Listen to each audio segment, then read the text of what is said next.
Hey, what's up, guys? Welcome back to the Twins Take Podcast. We're your hosts, Luke and Jackson Hershey, twins from Charlotte, North Carolina. Same face, two opinions, and we got a really special episode for you guys this week. But before we hop into that, we got to talk about the Super Bowl because really, I think that's almost like America's favorite game of the year. And it was unexpected. I really thought the Chiefs were going to beat the Eagles. Jackson, what did you think on the game? Yeah, man, absolutely. It was definitely a shocker. Patrick Mahomes not playing well for the first time in a Super Bowl was a big shocker to most of America. And, everyone thought the Eagles' defense was really good, but I don't think anyone expected this from them. Saquon Barkley said it best. Offense wins games, but defense wins Super Bowls, and that was very evident in the entire Super Bowl. And man, it'll be fun to watch them over the next couple of years. Yeah, for sure. And I think I was shocked because I really thought it'd be a much more high scoring game. But the Chiefs just could not stop the Eagles. I don't think it would have mattered. Philly didn't have to score like 40 plus points to win. The Chiefs just could not stop the Eagles, and that's really what the game was. But now we got to talk about really my favorite sport, basketball. And if you guys haven't been looking at the brackets leading up to March Madness, George Mason's right there in it. And I can't wait to interview Darius because if you've been watching George Mason, this team is really special. They look like a team that could really go make a run in this tournament. They're in the A10 with teams like Davidson, Loyola Chicago, Dayton, VCU, teams that are known for making a run. And we really wanted to talk to him about his faith journey and what's really special about this team that they think they can go make a run. Yeah, man, and Darius Maddox, preseason second team, all A10. Yep. And, dude, just making a run. He might win MVP. Super excited to watch him. They're going to get the A10 bid if things keep up, but let's dive into it. Yes, sir. Let's go. Hey, what's up, guys? Welcome back to the Twin State Podcast. And we got a really special guest hopping on today. Player on George Mason. We got Darius Maddox. Man, thanks so much for hopping on. Yeah, appreciate you guys for having me, man. Yeah, and I think really where we wanted to start off with was, if you look at y'all's season this year, you can just tell by watching, there's something really special about y'all's team this year.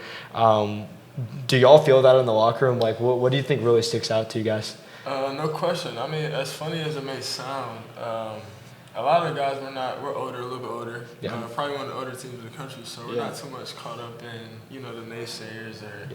It's obviously cool to see, March Madness has us here and there, but we understand the realness of a season. You know what I'm saying? Especially about midway through, so things could totally change. Right. I've seen the tables turn. Right. Katie Johnson, Woody Newton, I can go down the line. So we're really just trying to take things game by game and just keep competing and having fun. Yeah. Yeah, man, I love it. And I guess we kind of wanted to start from the beginning of your journey. When did you really start to play basketball? I would say ever since I can remember, just in terms of just always wanting to dribble or, go shoot on my own. But in terms of organized, I feel like I played in the church league when I lived in New York. I think I was about maybe 6 or 7. Yeah. Right before I moved to the DMV area. And then from then, it's just AAU and other church leagues because my family is huge Christians. Yeah. So just doing that and then, moving my way up and, now I'm here. Dude, I love church leagues to A10 to ACC, man. I think that's such a cool journey. Was there a point kind of growing up where you kind of figured out man, I can kind of ball with everyone on the court. I kind of see myself as one of the best guys on the court. Do you remember kind of that feeling ever happening? For sure. I feel like it was as funny as it is. I only won the church league teams. Yeah. Obviously, not being on the circuit, but being able to play in certain tournaments where earlier on and bracket a pool player or whatever, playing against EYBL teams like the Team Takeover from the DMV area or different Under Armour teams are actually playing well, even though most of the time we probably will lose. But, just seeing and hearing feedback from my friends and certain people man, why are you playing on the church team? And to me, it's these are my guys. But nah, it's I feel so younger, maybe around the middle school age, and then obviously having guys trying to take me away from the team and stuff, and eventually joining circuits and you know how that goes. So. Yeah, man, I love it. And obviously, you've turned out really well. But kind of in high school, what was your kind of recruitment process like? Because you got offers for some pretty good schools. Did you enjoy it? So in terms of recruitment process, obviously in high school being a 4-star, and I don't think I was definitely not a late bloomer in terms of playing well on the EYBL circuits Yeah. or the grassroots circuits. It was pretty much like any other consensus 4-star. Just getting offers since really the day, June 15th. I can remember that day. Wow, I remember that's crazy. just sophomore year, just waiting to see if I'm going to get calls. You know who? So I'm sitting, and it literally happened like 12 a.m. Dang. Schools will call you, and as funny as it is, a lot of A10 schools were on me early. Really? And obviously, again, like being 4-star and being young-minded. Just Yeah. Like A10, I'm not going to play A10. Right. You know, but it was fun though. It was a lot of fun.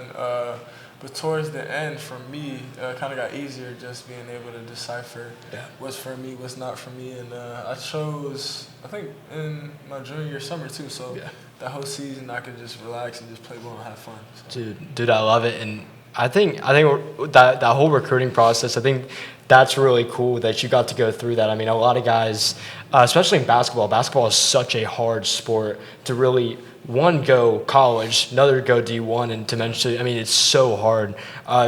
Do you remember kind of the first school that really offered you and kind of like what that feeling was like? Yeah, it was UMass. Really? It was just so crazy.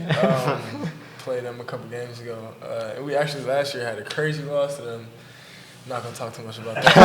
It was UMass. I remember I was in the backseat of my friend Josh's car. I was stoked, man. Just getting a phone call. My heart was beating really fast. I was like, "Well, this like is really happening." Wow. But yeah, that was my first official. And it was actually my freshman year before June 15th. But just verbally them just calling. I don't even know they were supposed to do that at that time. But yeah, it was definitely UMass. It was fun. It was great. And that's really cool. And ultimately, at the time, you decided to go with Virginia Tech. What stuck out to you about them over the other schools that offered you?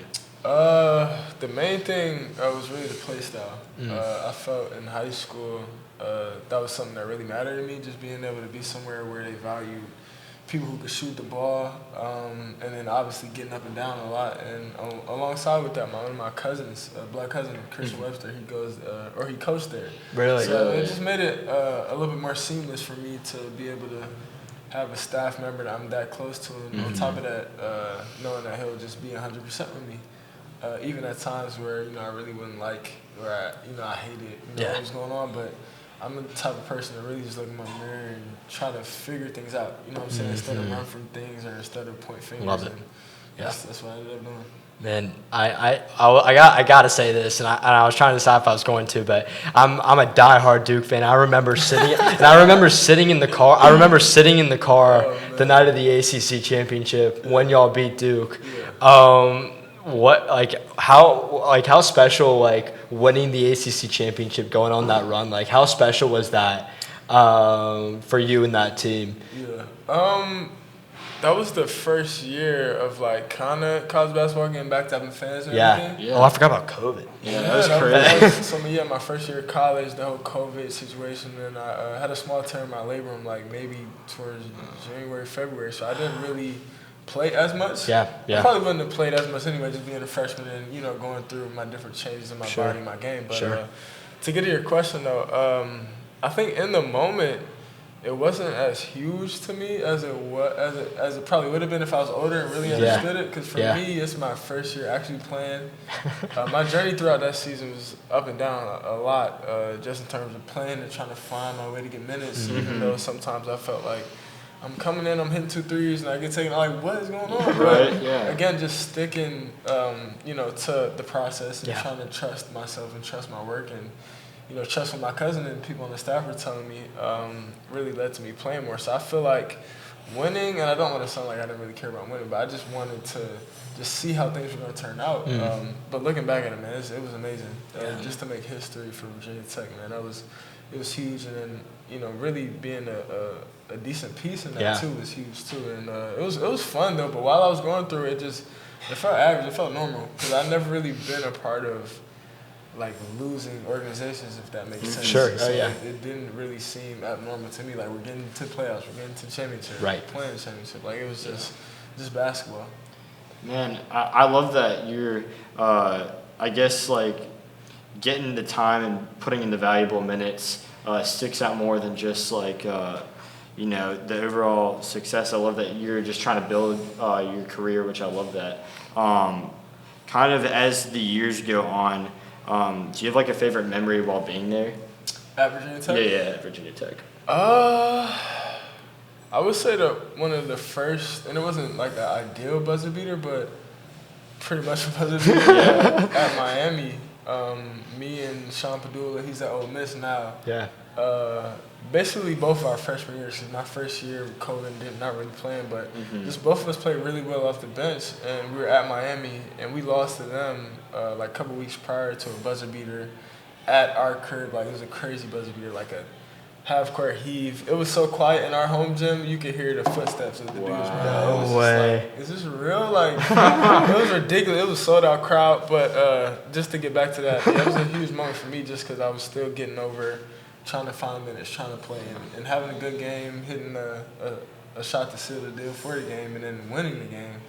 It was huge, man, and obviously, you know, like, teammates crowding you. Yeah, I love it. It's surreal, man. Like, it's something I wish everybody could experience. But yeah, it was that's probably one of the bigger college moments, or Virginia Tech moments I've had. I cannot even imagine like what you were what the emotions you were going through in that moment. I mean, that's unbelievable. I wanted to pick something on what you said earlier about your family being Christians. How important has kind of your relationship with Jesus been through your basketball career? Man, it's huge. And believe it or not, obviously being younger and a male athlete at that, we see a lot of things, man. And it's so easy to lose sight of what really matters, you know, in this life. And I feel like I really learned that my last year at Virginia Tech, when I had a lot of off-the-court issues going on that kind of bled into my mental health and my performance overall, and I kind of had to pull away just to really like reassess. Okay, Darius, like, who are you? What matters? And just going back to my roots, and then coming to Mason and really doubling down on my faith has helped me a lot, man. Yeah. Especially, believe it or not, in this last year, because mentally. Like, as a fifth year, I'm doing this for the fifth time. Yeah. Same drills, same workouts, you know, games and stuff like that. Sometimes you can really get to just like, okay, like, what is this really leading up to? Right. Like, what is going on? And just really leaning on him to just keep me sane and to keep me, you know, motivated to go throughout each day. And, you know, it's been great to me, man. Yeah. It's really helped me a lot. Yeah, I think what you said is one so important because one, and me and Jackson have kind of realized this going on, is like there's so many people like that are either scared or don't want to talk about their faith just in person out loud, and I think that's really cool that one, you're willing to do that. This world in general, like the things that matter to us like right now in this world are just they really just don't matter long term. It's so like it's just so hard sometimes to recognize that.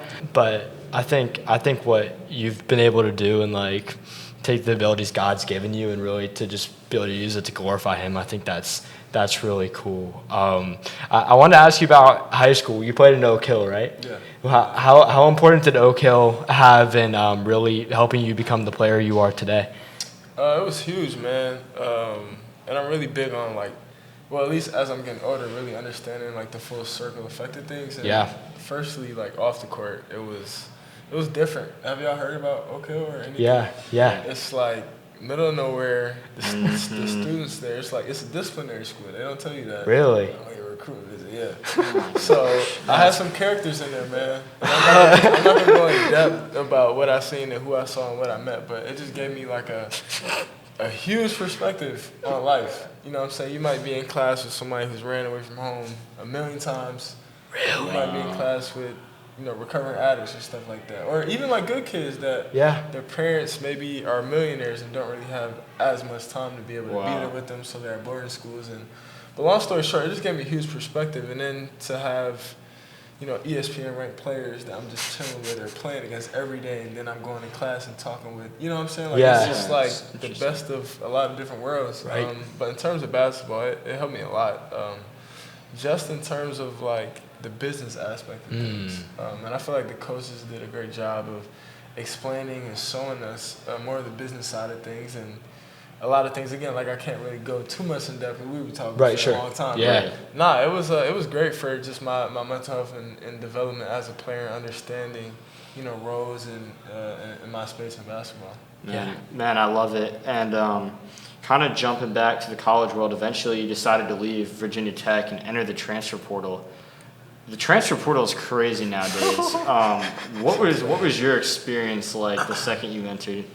It was crazy. I mean, as you can imagine, I've probably heard of phone calls off Right. the charts. Yeah. Almost like being in high school getting recruited, but it's a little worse because now we're not worse, but because it's better. Sure. It would suck if nobody was calling, but because I've had a little bit of equity in college and made plays here and there, just people calling and you hear from a bit of everybody. I feel like the coaching staffs do a great job of really looking at everybody, calling everybody. Some schools is kind of like, all right, bro, like why do you want me? Like like I'm not going there, But it was good for me just because it helped me. Again, like when I was reevaluating myself and who I am and what I do, just kind of giving me a little bit more motivation to like, okay, you don't suck, bro. Like people want you, you can find another home. Because obviously leaving there, like I love Virginia Tech, and it was more of like an agreement between me and Young, Coach Mike Young, but it kind of left me thinking like, dang man, like I don't want to end up like some of those dudes that are good but just don't figure it out in college. Yeah. Right. Stuff like that happens really frequently.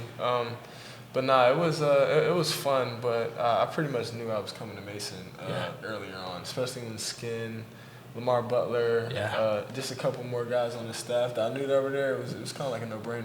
Yeah. Now that you've been here, you just said like 2 years now. Like how special was it to really, come somewhat near home, play for that team, really try to take this team, go win an A-10 championship, go to March Madness. Like, how cool of a ride has it been to really kind of be a leader on this team? It's been really fun, especially because, again, at Virginia Tech, having the year I had when we won the ACC championship, and then having a lot of different projections, a lot of people in my ear, and even coaches being able to push me and know what I'm capable of. And then, obviously, that season, not playing terrible, but just not quite panning out to what I expected to be. Coming over here made me feel like I had like a second chance. And Skin just being able to kind of trust me, staff trust me, even when shots not going in or even when I'm not having the best day mentally, to still be able to push me forward and to try to give me energy to be able to be myself. It was huge, man, and it feels good being able to know that I can do it and we're being successful as well. So it's great, man. Yeah. Do you have any goals for the rest of this season upcoming?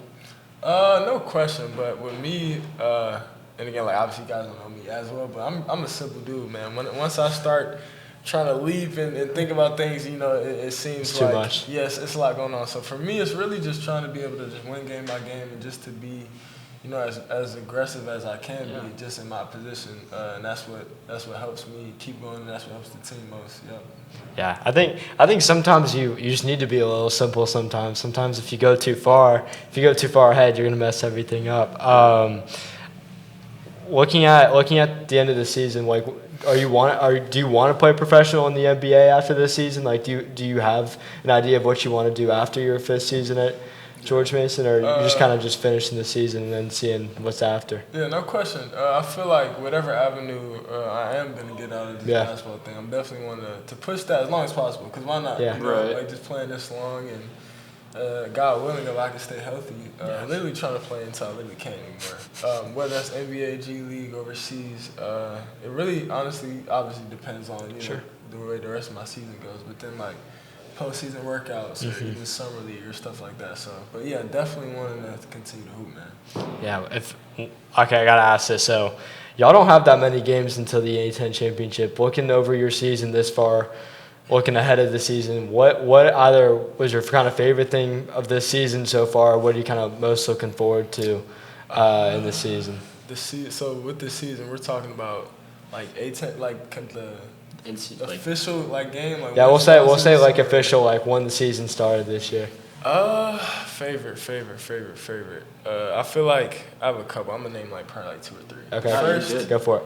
Definitely playing that first game. Like, bro, it's finally here. Oh my God. I had the longest summer. Oh my goodness. The summer was ridiculous.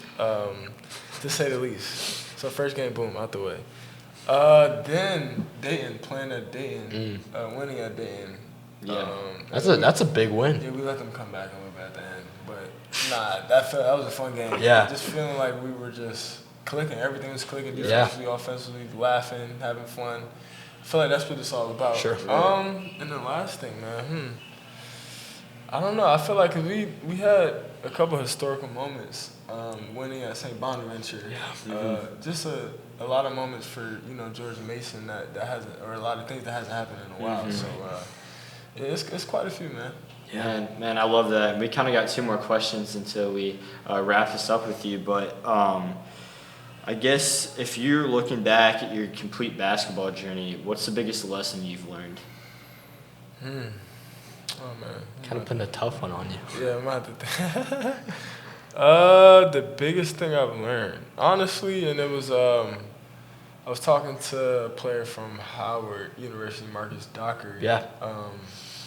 Playing really well the last couple of years he's been there, but just saying to really not try to look at anyone else's journey because everybody has a different path. And it sounds, you hear it a lot, cliche, whatever the case may be, but it's real, man. Yeah. Especially as, a fifth year or even a freshman, sophomore, whatever year you're in. And it's really outside of sports as well, just not being caught up in what he's doing, what they're doing, what they're not doing.